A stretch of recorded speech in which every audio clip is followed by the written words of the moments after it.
Champliang.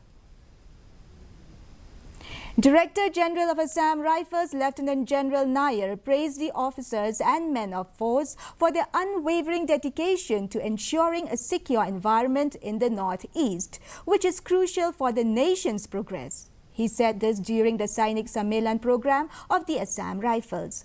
Highlighting the forces committed to the welfare of veterans and their dependents, Lieutenant General Nair noted the significance of instituting Veterans Day on 23rd March each year, recognizing the valor and singular sacrifice of the veterans.